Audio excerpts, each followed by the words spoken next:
Hello and welcome to the Raw podcast brought to you by the Sunderland Echo. Joe, Phil and James here. Today we're back for our regular Monday podcast to discuss Sunderland's 2-1 defeat against Swansea at the Stadium of Light. And we're also going to answer some of your questions that you sent into us over the weekend. Guys, how are you both after a couple of days on now from that game against Swansea at the Stadium of Light? Yeah, probably like everybody else, really. I think the main emotion is a little bit concerned that the season might be getting away from Sunderland a little bit. And, when you look at the next few fixtures that are coming up, it's funny, isn't it? I remember right after the Middlesbrough game that even though it hadn't been a great performance from Sunderland, that they suddenly had a massive opportunity because off the back of the Stoke win, where it felt like things had settled down a bit, getting a point against Middlesbrough, looked as if the fixture list was quite kind. And they actually had a chance to really build up a head of steam going into these run of 3 fixtures. And instead, you're kind of looking at it going, it's make or break time for the season, isn't it? So, yeah, really disappointed with the first half performance in particular. And yeah, I guess a little bit worried that there's a danger that we could get to that international break in March without a great deal to play for, which I think is we've had so many exciting ends to the seasons, haven't we, of late, that, yeah, I think like everybody else, just sort of hoping that proves not to be the case. I'm only really interested in the debut of a second Phil Smith new beanie hat in as many Sunderland Echo videos. Let's have a look, Phil. Yeah, this is my new Bazball. This is my new Bazball hat. So yeah, it's very very blue. I didn't realise quite how blue it was going to be, but I like it. We'll roll with it. Going back to the playoff picture though, James, Sunderland now 8 points off the playoffs with 12 games to go. It does look a long shot for them to get into the top 6, but I was just looking back at last season, actually with 11 games to go, they were 7 points off after losing 5-1 against Stoke at the Stadium Light. So that just kind of shows, although it looks unlikely that Sunderland will get in the playoffs this season, that it's not all hope is lost quite yet. Yeah, I think it's done in terms of Sunderland and the playoffs. I wish I held a different opinion, but I don't see it at the moment. I don't see it working. That's not to say that Sunderland might not pick up some good results towards the back end of the season under Mike Dodds. It's entirely possible, but I just think those playoff contenders are too strong. West Brom, Hull City, they've strengthened. Coventry, I think, will be strong under Mark Robbins come the end of the season. Preston, Norwich City are kicking around. So for me, that actually the story is maybe that Sunderland are only 12 off 21st. Now, I'm not saying they're going to regress that far, but it just feels like Sunderland this season, they're going to be in mid-table, which is really what we expected last season, but that didn't happen. We managed to push under Tony Mowbray and get to the playoffs because we had, Ross Stewart for the first half of the season, Ellis Sims. We had the magic of Amad Diallo, a fit Corey Evans for parts of the season as well. And I just think, Sunderland's problems are well documented. It's strikers, it's a lack of experience, and I can't see it at the moment. I hope daily that I'm proven wrong. That would be absolutely lovely, but for me, I'm just not sure. We are also on Facebook Live, so you can send our comments, your comments into us, and we can try and answer some of your questions. Tony Burns says, Phil, shocking clash of colour for the hat versus the wall. Oh wow! I hadn't really taken that into consideration. I can't unsee that. I can't unsee that now. To be honest, I'll probably change the colour of the wall before the hat. So watch this. The hat staying. Moving back to Sunderland, then we mentioned it at the weekend. 4 or 3 very tough fixtures coming up. It's Norwich away this weekend, then it's Leicester at home. Then it's Southampton away. But we have seen this season, Phil, when the pressure is on or it's a big occasion. Think back to the couple of games that Mike Dodds had in interim charge earlier in the season against Leeds and West Brom. Sunderland pulled out a performance in those 2 matches. So you wouldn't put it past them to, at least in one of these games or a couple of these games, to put in a really good performance and get a result. Yeah, no, I totally agree. I think it's a really pertinent point. I think even going before those Leeds and West Brom games, I know they lost the game, but Sunderland were excellent at Leicester, weren't they, this season? Really looked like they could go toe-to-toe with Leicester. One of my favourite games of the season in terms of just watching it, the quality. And even going back to last year, you made that really interesting point about being 7 points off the playoffs this time last year. And if you think back to that spell, they beat Norwich away. They drew 0-0 at Burnley, didn't they? With really good disciplined performance. obviously that amazing win against West Brom, which I think was many people's sort of highlight of the season. It was certainly right up there for me. I do think there's maybe something about it, and I don't know whether it's the youth thing, the inexperience thing, or whatever it is, but they do seem to lift their game against the better opposition. And maybe it's a tactical thing, maybe it's when the game's more open and there's more space for them to play in, they thrive. But they do seem to really rise to in some strange way. You get more nervous going away to Rotherham or away to Huddersfield, because that they seem to be the games, whether it's an intensity thing or whatever, that's quite often where we see someone deliver those really flat performances. So I do think it's a really good point to raise, and I wouldn't be surprised at all. In fact, I expect them to win at least one of these games and show what a talented side they are. The problem is, as we alluded to at the start of this podcast, that 4 points in the next 3 games, is that going to be enough? That's potentially going to make the gap even wider, even 5-6 points. The gap might grow. So I think that's the concern. It's not that I'm sitting here thinking, Sunderland have got no chance in these next 3 games. It's the complete opposite. I expect them to give a really good account of themselves. And I wouldn't be surprised if they took some points off these teams. But the reality is, you get into the season where to hit 70 points, they need pretty much 2 points a game, right? And at the moment, they're not at that level in terms of their consistency, their performance. So I'm not downbeat about the games coming up. I'm looking forward to them. I expect Sunderland to do well. I just think realistically, they're going to have to quite suddenly find a level of consistency that this season so far has been beyond them. Yeah, I think that's the issue, isn't it? They're going to need to go on a run between now and the end of the season where they do put together a couple of wins back to back. Actually, in their last 12 games last season, or after that game against Stoke, they only lost once for the remainder of the season, and that was against Sheffield United. And they went on that great run at the end of the season under Tony Mowbray and got into the playoffs before that 2-leg tie against Luton, which they came unstuck with. But James, going back to Saturday and the weekend against Swansea, Mike Dodds, he did make some changes. He said after the game he wasn't afraid to make bold decisions. Started with a back 3, but how concerning was that kind of first half performance? And do you see that being kind of a bad indicator for Sunderland moving forward under Dodds, or do you think it was just a decision that he made and he'll do something different against Norwich this weekend? I think it's very interesting. I think he did maybe sort of overcomplicate it and overthink it. We were saying on the post-match video that we do on the YouTube, on the Whistle, me and Phil were discussing that Mike Dodds' finest moment sort of came against Leeds United as interim head coach, and he got it, tactically spot on that day. But I think a lot of it was down to personnel as well, because Sunderland that day, I think off the top of my head, did have Patrick Roberts, Dan Ballard and Jack Clarke all fitted. They didn't have that luxury against Swansea City.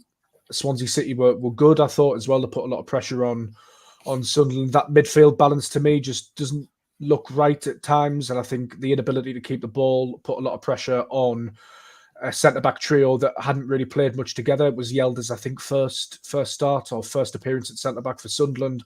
You had, Jensen Seelt, who's been playing predominantly at right-back. So I do feel, having thought about it over the weekend, I thought Mike Dodds had got it wrong, and I stand by that. But I just feel like it may have been a little bit of a perfect storm as well in terms of, players that are unavailable and whatnot. What I did find really interesting, and a couple of stats courtesy of the Twitter account, SAFC Data Analytics, which is run by a lad called Adam, but it was the most XG conceded at home with 11 men.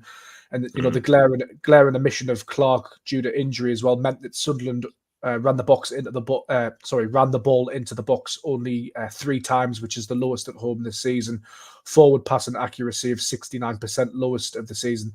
And they lost the ball 122 times, including 49 times in the middle third, which is the most this season for both stats. So it felt like a really bad day at the office, tactically poor from Dodds, who maybe outthought himself. Although I can absolutely see what he was trying to do. Personnel wasn't there. They're on a bad run, and I just think, maybe one that you chalk down to a myriad of factors. Hopefully they can bounce back. Mm-hmm. Yeah, it wouldn't have been an exaggeration, would it? Say it could have been 4-0 quite easily at half time. But Dodds said after he's not afraid to make bold decisions. We saw him do that in the Leeds game, and it paid off, and Sunderland won that game, and it was an excellent performance. But we're going to move on to some of your listener questions that you've sent in to us over the weekend. We'll start with you, Phil, and we've got a question from Kev SAFC. He says, thoughts on Hemir at the weekend. In his opinion, Hemir looked bright when he came on and gave Sunderland more presence through the middle. says maybe a front three of Rusin, Hemir and Mundell at Norwich. Yeah, I did think Hemir looked bright. I think his last couple of cameos off the bench at home, the pleasing thing is he hasn't necessarily had much in the way of sight of goal, but he's been a bit more involved with the team, I think. He's linked up a little bit better, played some nice layoffs. So I think there are some good signs there. I think that, when I'm thinking back towards the end of Tony Milbury's tenure, he sort of was talking a lot about, I need to find out opportunities for Hemir, I want to get him starts. But he was always very clear about the scenario in which he felt he could do that. And that was games pretty much at home where he felt someone were going to dominate the ball. I think at the moment, if you speak to anyone really, from whether it would be Mowbray, Beale, Mike Dodds now, what they would all say is that Hemir is a really good finisher and they really think he's got something that he can add to the team in the box.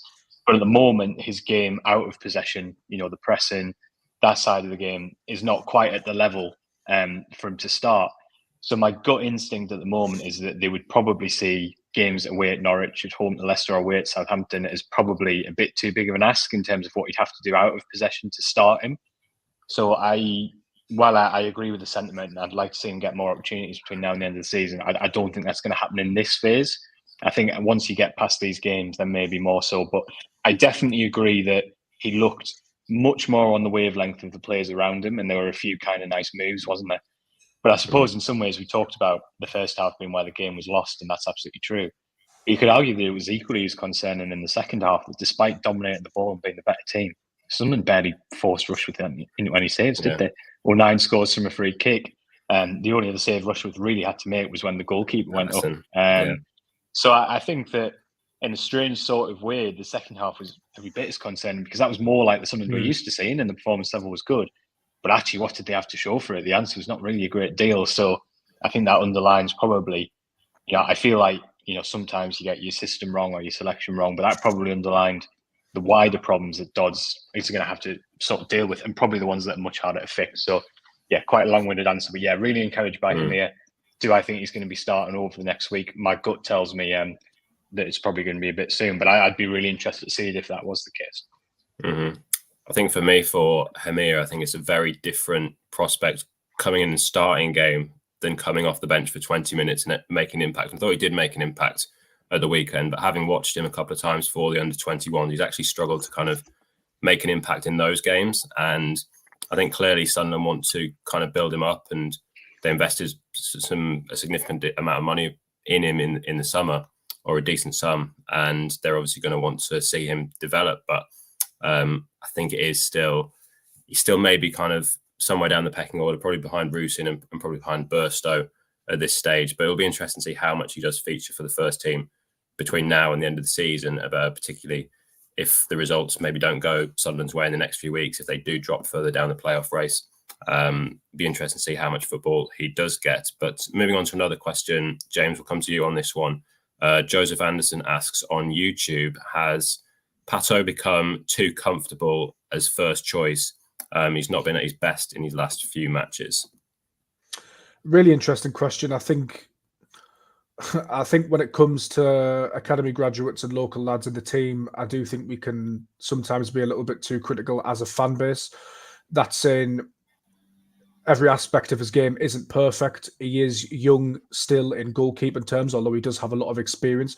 I think possibly with Anthony Patterson and the way Sunderland squad's, sort of designed and the way the club is going, is that he's going to get a lot of starts because they want to build his value and they want to sort of build from the ground up, and that's fair enough. But my issue sort of comes that there isn't really a great deal of competition behind him, and hasn't been for some time. We haven't seen a lot of Nathan Bishop, but he's clearly been brought in as a number 2, as was Alex Bass behind him. I'm not an advocate that Anthony Patterson should be dropped by any means, but there's not a great deal of experience in and around Sunderland generally. I think it actually relates to the Hemir point as well.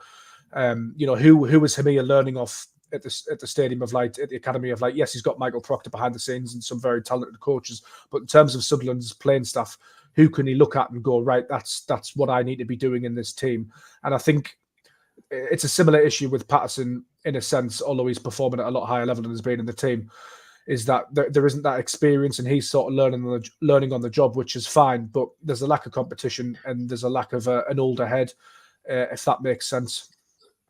Mm-hmm. Yeah, I think, and speaking to David Priest in the summer about Patterson, Sunderland made it quite clear when they went up from League One that Patterson was going to be their first choice goalkeeper. They made the decision not to bring in a more experienced goalkeeper. Patterson is the number one, and then they've had Alex Bass last season and then Nathan Bishop this season, who we've barely seen feature because Patterson has been number one, and clearly he's very highly rated. There's been interest from Premier League clubs. But as you say, there has been that lack of competition for him. Maybe if he does make a few mistakes, he knows he's going to play the next week. But I think Patterson overall, the 2 seasons Sunderland have been in the Championship overall, he's been a very good performer. I was going to say with goalkeeping as well, people are very quick to highlight aspects of goalkeepers' games which maybe aren't as good as others. But in terms of his shot stopping, his commanding of his area, his presence, his stature have all improved. I think his distribution can be hit and miss, but I think largely that's improved as well. So I think there are a lot more positives to Anthony Patterson being Sunderland's number one goalkeeper than negatives. But is it human nature, Phil, that sometimes when you don't have that sort of massive competition behind you, that not that he's become complacent, but it just, friction creates a fire in a sense, if you know what I mean. Yeah, I actually think I see it another way. I get the point in terms of a bit more experience around the group, but I probably see that more as support, someone to lean on, someone to give some advice, someone to be sort of there in the difficult moments, if you like. I can see that side of it. The competition thing, I probably see it the other way, actually, which is the goalkeeper is the most intense position on the pitch, really, because in some ways it's the most scrutinised. You've got no one there to protect you if you make a mistake. I actually think you could make a strong argument that when you've got a young goalkeeper, it's incredibly important to send them the message that you're going to stick by them and actually not apply that pressure on them that, one mistake, which can happen at any time, and they're potentially going to be risk losing their place in the team. So I don't necessarily subscribe to the idea that putting a fear of his place on him in this case is necessarily going to improve things. And I feel quite strongly about this one, to be honest. I actually think he's done very, very little wrong all season, to be honest. You could argue the only goal I can think of really was maybe the Huddersfield one where he palms it out into a dangerous area. But, was that a huge error? I'm not sure. The one at the weekend, I initially wondered, could he have done a bit better? I watch it back, his reaction time. I don't really know what else he can do. And I think sometimes the thing about Patterson is because he's so unfussy, I think you can take for granted a goalkeeper of his age. He makes so few errors coming for crosses. He makes so few bad decisions at set pieces and under high balls. And the rest of his game distribution and stuff's a work in progress. But, I have to say that personally, I think it's my opinion is it's very low down in terms of the issues with the Sunderland side and why they're maybe not in the playoff race. I think, clearly there's always areas of play can improve, but I think he's a net positive really for Sunderland and what you try, especially in a division in which it's not easy to be a goalkeeper, and the same with League One. No, I would agree with that as well. And as I say, I'm not advocating for Anthony Patterson being dropped, but I just think in terms of, having somebody to lean on, as you say, Phil, like a Steve Harper for Jordan Pickford sort of thing, not to put the fear of God into him to suggest that he's going to be dropped, but just, something there. And I'm sure that comes from Sunderland's coaching staff as well, but I just think sometimes it can help having somebody to look up to. I do take your point, though, that it is good for a young player and a goalkeeper, especially to have that sort of almost guarantee of games where you're not going to be hung out to dry. You look at the Arsenal situation with sort of Aaron Ramsdale and Sanchez and stuff, and it's created a great deal. Always a story, isn't it? When a mistake, it's a story, and it's become a bit of a circus, really. Let's face it, hasn't it? Mm-hmm. Yeah, that coming for crosses as well, Phil, that you mentioned there. I think that's an area of his game you've clearly seen improve. I remember one of the first games he came in away at Wickham, and they were bombarding him with crosses after every corner, and he did struggle that day. But since then, I think he's really improved that side of his game. But looking at Oliver Kahn would struggle against Wickham in League One, though. Yeah, every ball was on him from the corners, and it was a tough day to be a goalkeeper. But we'll look at some of your other questions. John Williams says Ballard was a big miss on Saturday. Phil, how big a miss was Dan Ballard? Obviously, he was suspended for the game against Swansea. He's going to be suspended again for the game against Norwich because he got 10 yellow cards and he's suspended for 2 games. But just how much did Sunderland miss him against Swansea? Yeah, he's a huge miss, really. I think that in some ways it's quite difficult to identify how influential that was to the result, just because Sunderland played a different way it was really difficult to judge Sealt against Ballard just in terms of the roles they were doing was different with it being a back three. And I think that when you look back at the first half, the issues really, I thought, were as much with the shape as anything, because what Swansea were able to do really regularly was to get those two wing backs, Ronald and Placheta, into the gaps between the centre half and the full back really, really, really frequently.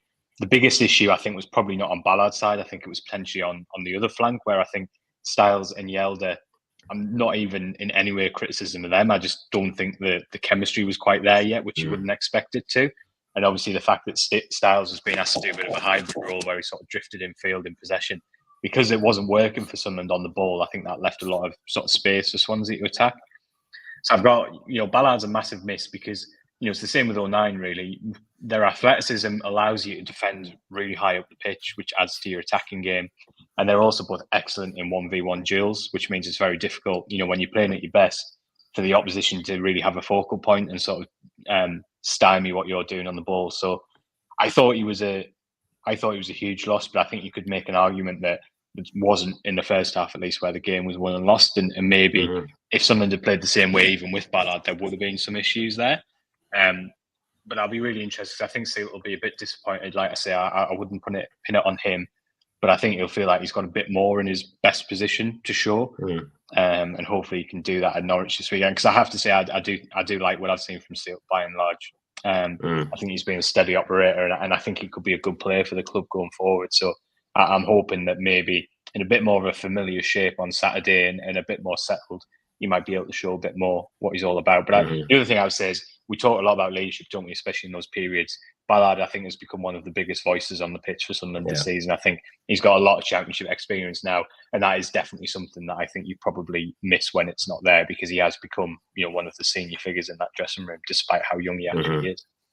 Yeah, I think from the players that left in the summer, people like Danny Bart, Lyndon Gooch, Bailey Wright, I think the two that probably stepped up the most is Dan Neil and Dan Ballard, as terms of that kind of the younger players coming through as leaders. And I think you saw kind of that disorganisation really in the back line on Saturday when Ballard wasn't there. But Phil mentioned Sealt there, James. I agree. I like what I've seen from Sealt, but I think the problem for him is kind of some games he's been playing out at right back. On Saturday, he was on the right of a back three.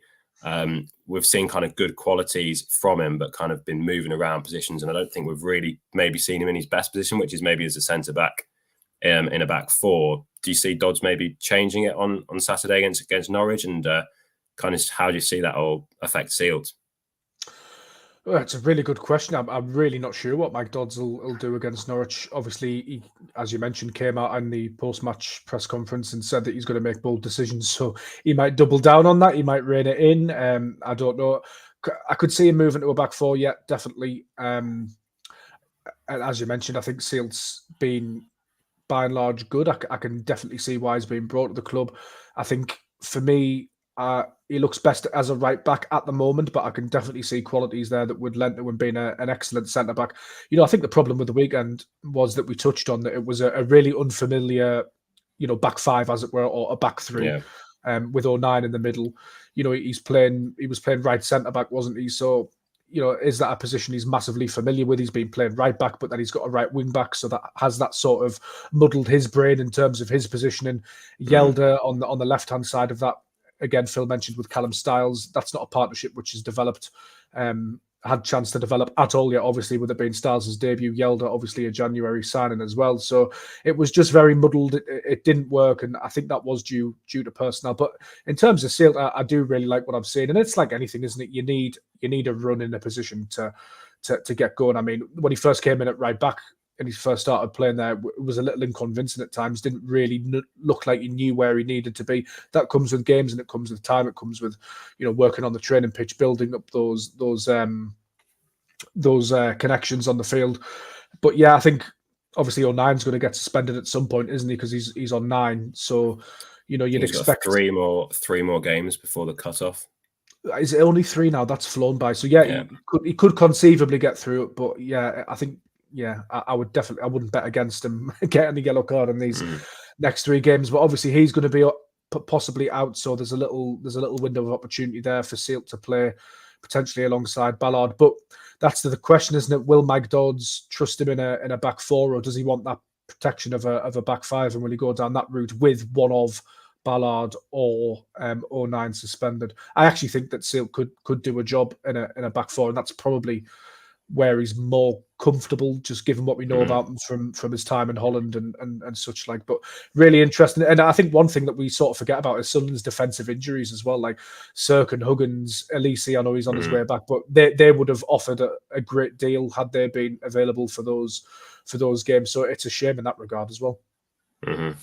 Yeah, it was important, I think, on the weekend that 09 didn't get booked, or they would have been going into this game against Norwich without Ballard and 09. We've seen that before earlier in the season, but Sunderland maybe not as well equipped to deal with that, as well as the injuries that you mentioned. People like Elise, Huggins, Sirkin all out have been losses as well this season. But thanks a lot for everyone for sending in your questions, and please keep sending them in and we'll read them out on the podcast and try and answer them as best we can. But we're going to come to a report that broke over the weekend that's caused quite a bit of conversation on social media. It came from the Sun's Alan Nixon saying that Alex Neil would be open to a return to Sunderland.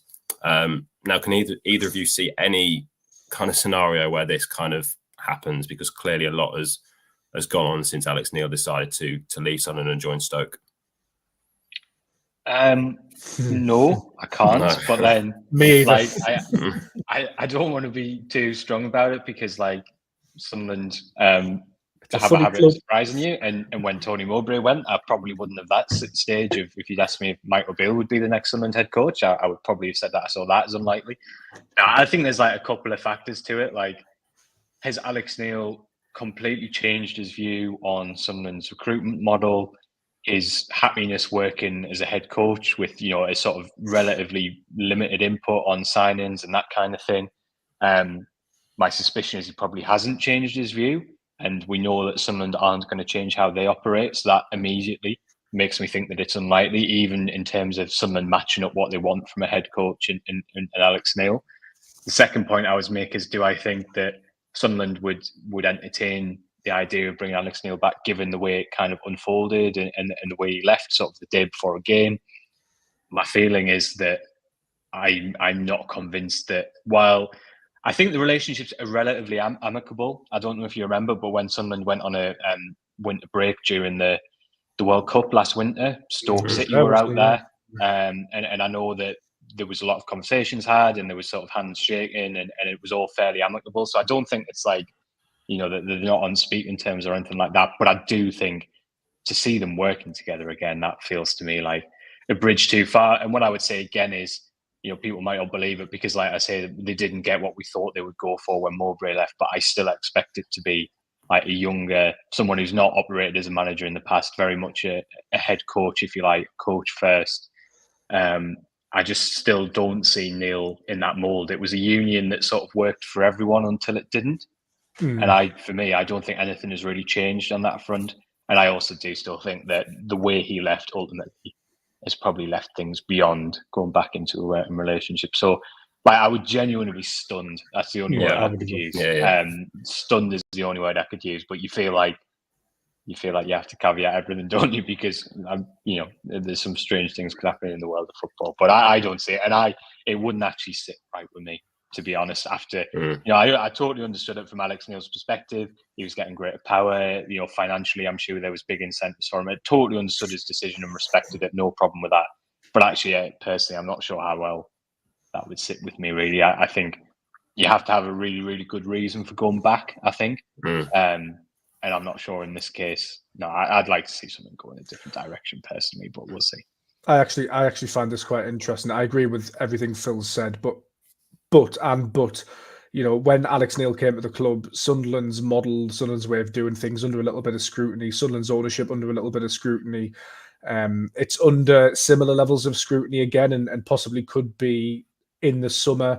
Alex Neil needs to rebuild his career. He's out of work again. I'm not saying it's definitely going to happen, but pressure does funny things to people. And there's that little sort of parallel to me. Obviously, you have to preface that with the way Alex Neil left the club the day before a game.